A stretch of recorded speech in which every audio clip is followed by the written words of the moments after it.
Okay, welcome back, students. So for today, we will learn and discuss how to add and subtract rational algebraic expression. So since we already have the basic knowledge how to factor, quadratic equations, polynomials, today we will start with the examples. So addition and subtraction of rational algebraic expression is already an application of what we learned on the prior topics. Okay, for our first example, the addition of the expression 5 over 4x squared y plus 3 over 14x y cubed. So, what is the first step we have to do? First, we have to identify the LCD of the denominator, least common denominator. So, what is the LCD of these two?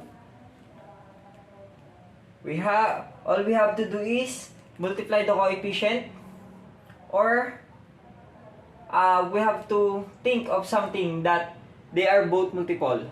So 14 and then 28. Right?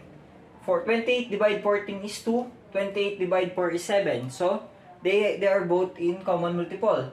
And then with the variables, we have to look with the variables with the highest degree of exponent. So x squared and x, so x squared.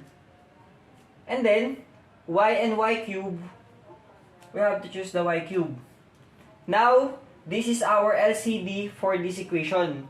And then we have to divide this. So 28x squared y cubed divided by 4x squared y. So we will have 7 and then x squared, so cancel x squared, y cubed divided by y is y squared multiplied by 5, and then plus 28x squared y cubed divided by 14x y cubed. So 28 divided 14 is 2, and then x squared divided by x is x. Y cubed divided by y cubed is 1, so we don't have to write it anymore, and then multiplied by 3. And then we only have to simplify it.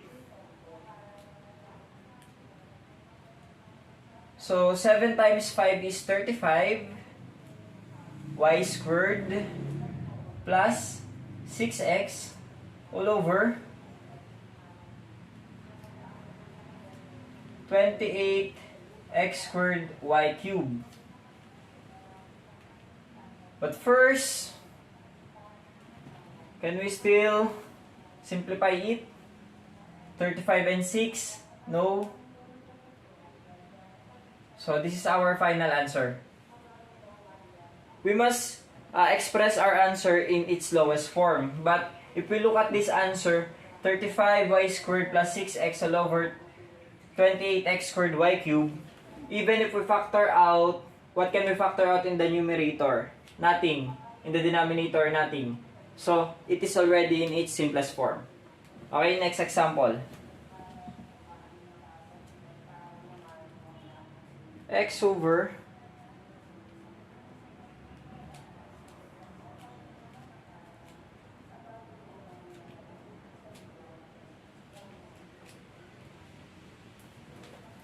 okay, for our next example, so let's use the subtraction.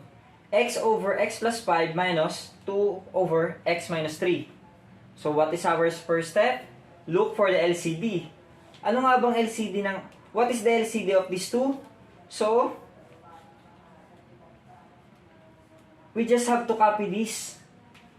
When we are looking for the LCD of a two binomial, we can copy that because it is already their LCD, least common denominator. And then we divide this with each expression. So x plus 5 times x minus 3 divided by x plus 5 is matitira sa atin, so cancel lang x plus 5, matitira is x plus 3 na lang, x minus 3, and then multiplied by the numerator. And then we copy the subtraction operation. x minus 3 divided by x minus 3, 1. So, matitira x plus 5. X plus 5 multiplied by the numerator, 2.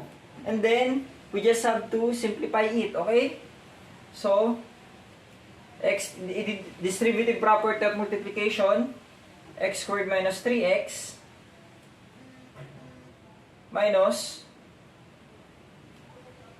2x. Ito naman, distribute natin yung 2. 2x plus, and then, 2x, 2 times 10 is 10. Always remember the negative sign here. So, we have to reverse the sign.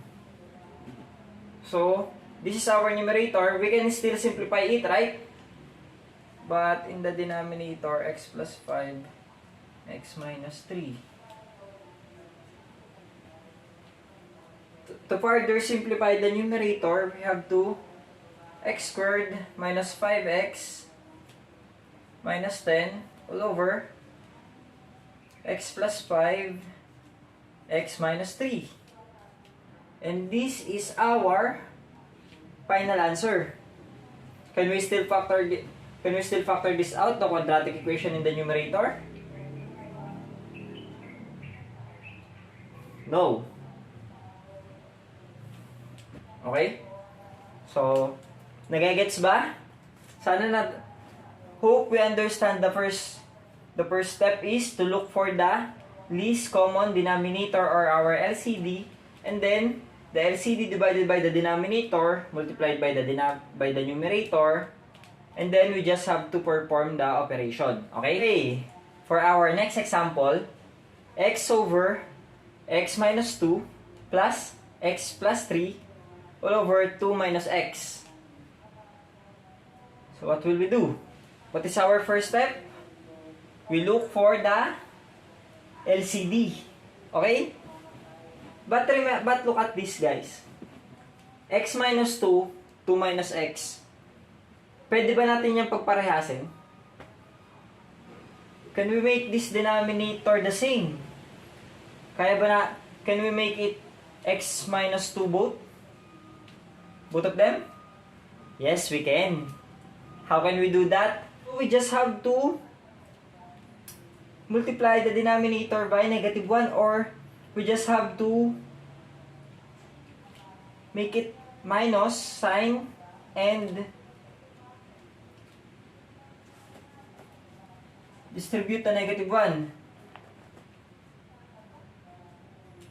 X minus 2, we have to change this to minus sign, and then we just copy the numerator, and then we reverse this. X minus 2 na siya. Do we remember our lessons in multiplying this by negative 1 over negative 1? Right? Nothing will happen. And it's okay in our mathematics. So, now that we know our LCD, x minus 2, we just have to divide it. X minus 2 divided x minus 2 is 1. So, matitira sa atin is 6. X minus 2 divided x minus 2, we just copy the minus sign, and then we copy the numerator. X plus 3. And we just have to simplify it. 6 minus x minus 3 all over x minus 2. 6 minus 3 is 3 minus x all over x minus 2. And this is our final answer for this given. 3 minus x all over x minus 2. Okay?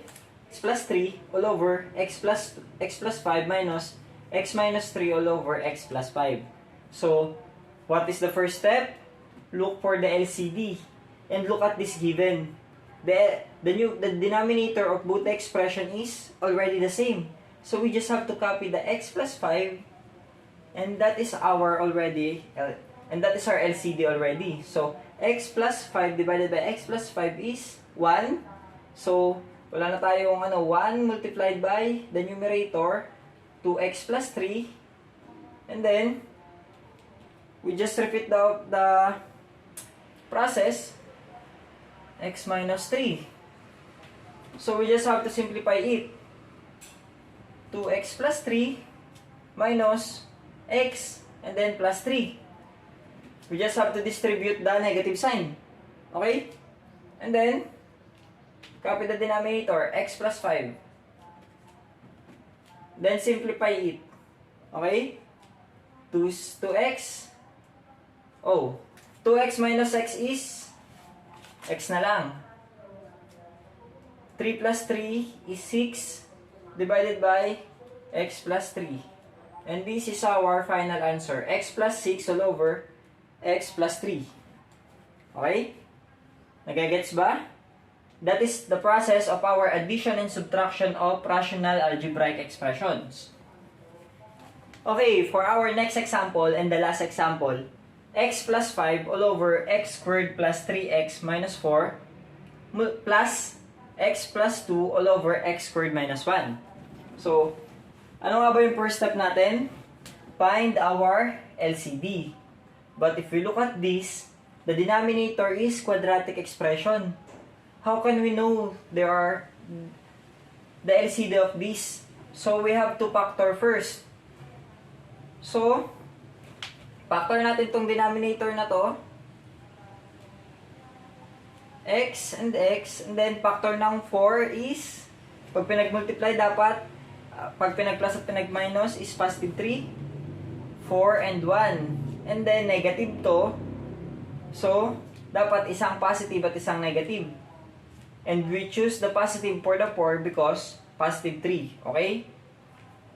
And then, with this one, factor naman natin yung x minus 1, x, and then, wala siyang coefficient sa gitna. So, we know that it is isang positive at isang negative, and 1 times 1 is 1. So, isang positive at isang negative. By simply looking at these factors, we can see the factor, the LCD of the expression. So, our LCD is, anong pare-pareha sa kanila? X plus 4, and then, x minus 1. Take note, we will only copy the same expression, the binomial term. And then, the x plus 1. Okay? And this is our LCD.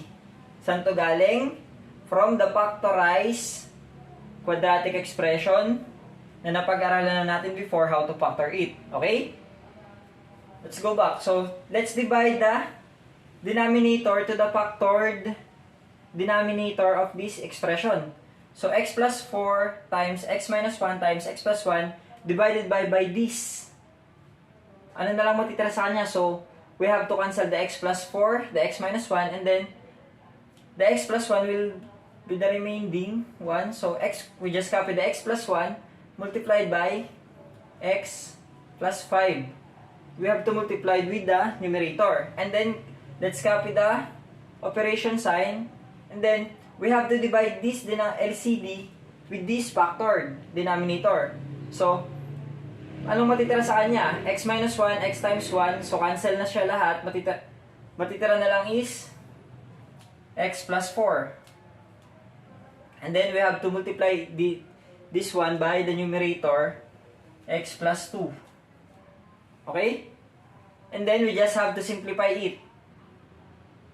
Distributive property, or we can use our FOIL method. So, simplify this first. So, x squared plus 5x plus x plus 5 plus x squared, first term by first term, outside term, plus 2x plus 4x plus 8. And then, we just have to copy the denominator. X plus 4, x minus 1, x plus 1. Simplify lang natin yung numerator. Alin ba yung may pare-pareha sa kanya? May pareha siyang x squared. So, we just have to add it to x squared. And then, 5x plus x is 6x. Dito sa kabila ay 2x plus 4x. So 6x to. 6x din to.